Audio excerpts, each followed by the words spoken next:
In Bunker 167. Today it's chapter 3 about federalism. Aren't you so excited? Yay! Let's get started! Power between the national government and the state and local governments, and federalism is the way that the United States uses. Basically what happens with federalism is that the power is shared between the national government and the state and local governments, with the national government pretty much having most of the power. Unitary government, which is what the UK has, France, Sweden, that's where the government rules all of the people from the national level, not at the local levels. They just kind of are puppets and do what they're supposed to do according to the national. A confederacy is what we used to have, where the states had the powers, what the South had when they broke away from the Union. The United Nations is a group that has a confederacy today, where the national power doesn't have as much as the state or provincial or local levels. When we look at federalism, though, we're going to see a lot of intergovernmental relations where they will work together at both levels, at the national and the state and local levels. Chart, and you can look at it on your own and be smart kids and get lots of information and just enjoy it. I hope you do enjoy it, because I know I sure do. Federalism is very important for several reasons. One of the main reasons that it's so important is because it decentralizes our politics. So instead of just having a chance of being involved in politics at the national level, there's state and local levels of government where people can participate in much more and closer to home. It also decentralizes policies by making it so state and local governments can make policies for themselves rather than waiting to hear what the fat cats in Washington are going to do to give us different laws and policies that we would have to follow. You need to remember that where we find the division of power in the Constitution is in several different places. First of all, we see it in Article 4, where it talks about the power of the states. We see it in Article 6, which is a supremacy clause that says all policy, court decisions, and the Constitution made at the national level have supremacy over any local or state laws or policies. And we also see it with the 10th Amendment, which basically says any power not given or reserved for the national government or enumerated or expressed in the Constitution for the national government is reserved for the states, or known as reserved powers. This chart is going to show you the different examples of powers granted to certain parts of the government and actually denied to certain parts. The ones on the left are known as enumerated or express powers. Enumerated specifically are the powers that are granted to Congress in Article 1, Section 8, and express powers are powers directly given to the national government.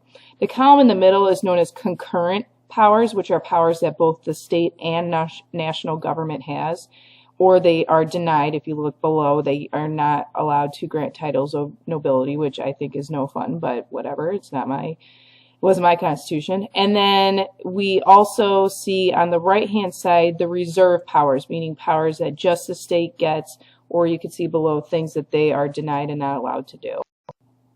Throughout American history, national power has seemed to grow over time. We actually see this a lot in the Marshall Court in the early 1800s with court cases like McCulloch versus Maryland, which established a supremacy clause, and with Gibbons versus Ogden, which basically gave Congress a blank check to do what they want. It expanded the elastic clause. It allowed them to basically interpret how things will be done and to make laws how they would want to with the implied powers. And we also see it with the Civil War. That was the big argument over slavery, yes, but the big argument, according to federalism, was who has the power, the national government or the state governments. And in the long run, the North won, and therefore the Union, the national government, ultimately has the power over the states. We also see this with Brown versus Board. You know, Plessy versus Ferguson said separate but equal is okay, so the Southern states made a lot of different laws that would segregate black people, but Brown versus Board, the national government stepped in and said, South, your state laws are wrong. You cannot segregate any longer. Again, showing the supremacy of the national government over the state governments. States have obligations to each other as well, like full faith and credit, privileges and immunities, and extradition. Full faith and credit basically says any document that is created in one state needs to be recognized by another state as valid, like a driver's license. If you're driving and you get pulled over in Indiana and then you show them your license, they have to recognize it as being valid. Privileges and immunities.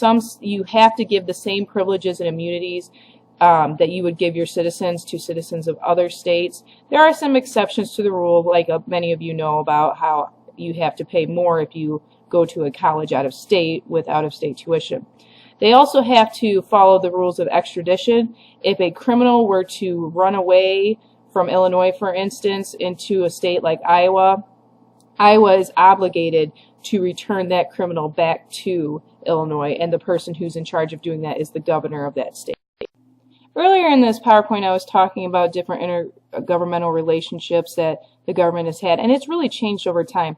Before the 1930s, we saw what was known as dual federalism, where basically the national government and the state and local governments work side by side, but they never really work together. A lot of people compare it to having layered cake, where like the layers don't actually mix together, they're just right next to each other separate. But it ended with FDR.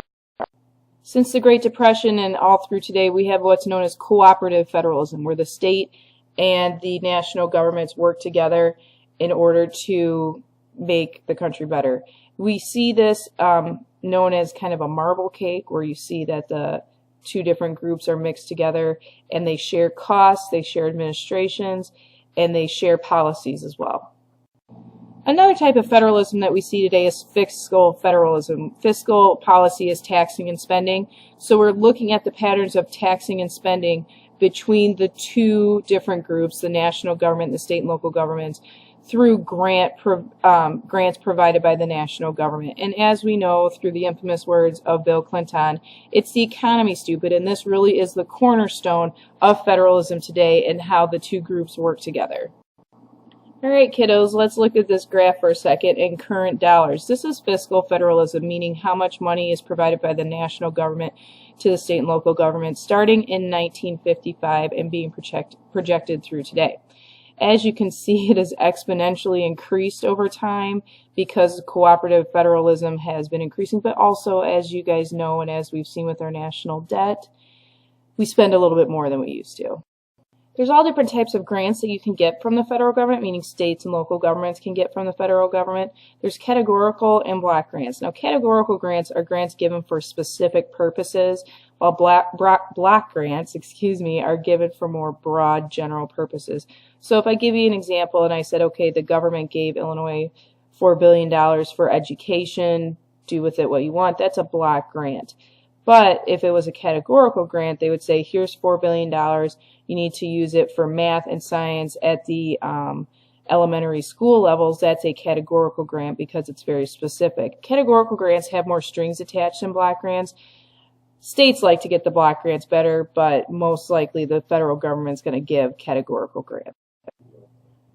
Every year, about $460 billion goes out to grants. So everybody's trying to get a piece of the pie while they can, whether it's state or local governments, or even the members of the House and the Senate who try to get money for their states. But we also see mandates that come from the national government, which are basically directions that states must follow and local governments must follow, usually without any funding. And they really have no choice, and if they don't follow it, they could get fined or in trouble some other way. Every decision that is made has a cost, but there are advantages to it as well. What is an advantage for federalism in a democracy? It gives people more access, it gives people more freedom, and it gives them better connection to the government to be able to participate. On the negative side, though, we also see that sometimes there's too many governments that can get confused, and we see some states have more advantages than others. Think about Illinois. We have the worst pension program in the country. If everybody had the same pension program, we wouldn't have to worry about things like that. Think about all the corruption that Illinois had to deal with as well, where other states might not necessarily have to deal with those types of things. If we were in a unitary government, we would probably have it pretty much be all the same in every single state. This map is a good example of seeing how there are discrepancies between states on how they spend their money. In this case, on education. This is the price per pupil, meaning how much they spend on average per student. Blue states spend the most, red states spend the least amount. You can see Illinois spends a lot more than states in the South, like even Texas, for instance. What does that prove? It just proves that some states can decide what they put as priorities and how much they spend their money on. If we were in a unitary system, there would not be any discrepancy. The number would be same in every single state. Something else you need to understand about federalism. when I was saying before that sometimes it could be seen as a disadvantage, look at the number of governments that are in this country. Over 80,000 governments exist in the United States, one of course being the national government, but then thousands upon thousands of state and local governments exist. So some people think that's a good thing because more people can participate, while others might think, you know what, that's just too many chefs in the kitchen. What is the scope of the government like with federalism? Well, that's basically asking, is there a lot of government involvement or not when it comes to the concept of federalism? Yeah, there is. Actually, over time, the level of government involvement has increased, but specifically at the national level. We see it with the wars, we see it with helping people out with individual rights, with commerce.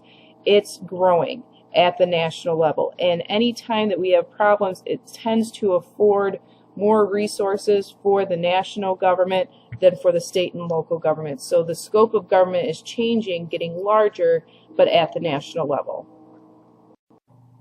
This graph is showing spending over the years, basically from the Great Depression to the early 2000s.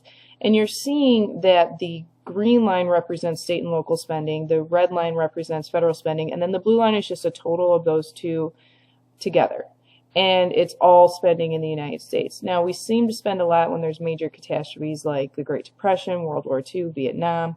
And then it started to go down a little bit until 9/11, and now we're starting to see an increase in spending. Moral of the story, government spends a lot, especially in times of dire straits. All right, so the moral of the story of the whole PowerPoint for Chapter 3 is this. We have a system of federalism in the United States where the national government and the state and local government share power. We used to have dual federalism where we were separate. The national government and the state and local governments work separately away from each other, but now they work together, that marble cake idea known as cooperative federalism.